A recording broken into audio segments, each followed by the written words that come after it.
दोस्तों, आप लोगों ने महाभारत की कहानी तो सुनी होगी, पर क्या किसी ने ये जानने की कभी कोशिश की कि महाभारत के इस युद्ध में आखिर लोग खाते क्या थे? क्या उन्हें सही पोषण, सही भोजन मिल पाता था? और इतनी विशाल सेना का भोजन कौन बनाता था और कैसे? इन सभी सवालों के जवाब आज हम आपको इस वीडियो के द्वारा देने वाले हैं। तो जानने के लिए दोस्तों वीडियो को पूरा ज़रूर देखें। इसके साथ ही इसे अपने दोस्तों के साथ शेयर करें ताकि उन्हें भी इन सवालों का जवाब मिल सके। दोस्तों, आपको बता दें, महाभारत में कम से कम 50 लाख सैनिकों ने हिस्सा लिया था।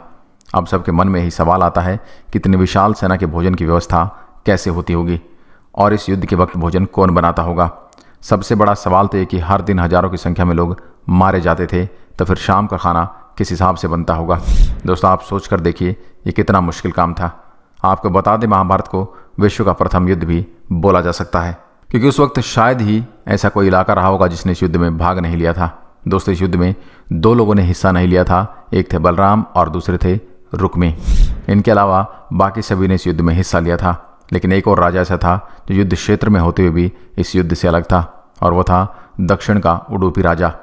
महाभारत की कथा के अनुसार जब उडुपी राजा कुरुक्षेत्र पहुंचे तो कौरवों और पांडवों ने उडुपी राजा को अपनी तरफ लेने का प्रयास किया, पर उडुपी ने राजा तो एक बुद्धिमान और दूरदर्शी थे।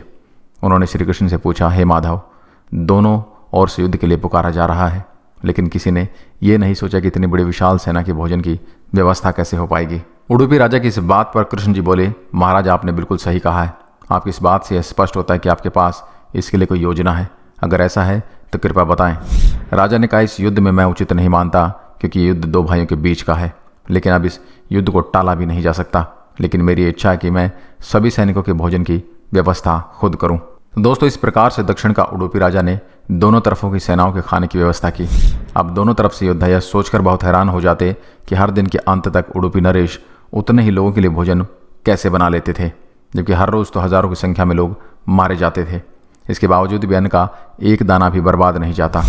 उन्हें कैसे पता चल जाता कि आज कितने योद्धा वीरगति को प्राप्त होने वाले हैं? उनकी इस कार्यकुशलता की क्षमता को देखकर लोग अचंभित रह गए, क्योंकि यह किसी चमत्कार से कम नहीं था। जब पांडवों की जीत हुई और युद्ध समाप्त होने के बाद पांडवों ने उडुपी राजा से पूछ ही लिया कि आपकी यह कार्यकुशलता का राज क्या है? कैसे आपने अन्न का एक दाना बर्बाद किए बगैर भोजन की व्यवस्था की? तो उडुपी राजा बोले कि यह सब तो कृष्ण की माया है।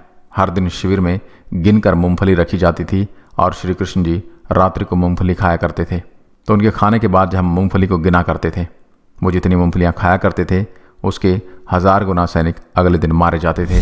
तो इसी प्रकार भोजन की व्यवस्था की जाती थी, इसलिए कभी भी भोजन व्यर्थ नहीं हुआ। श्री कृष्ण जी के इस चमत्कार को देखकर सब उनके आगे नतमस्तक हो गए। तो दोस्तों, आज के लिए बस इतना ही। आपको ये वीडियो कैसा लगा हमें कमेंट में ज़रूर बताएं। इस वीडियो को ज़्यादा से ज़्यादा शेयर करें। अगर वीडियो पसंद आए तो लाइक कीजिएगा और ऐसे ही वीडियो देखने के लिए हमारे पेज को फॉलो ज़रूर करें। धन्यवाद।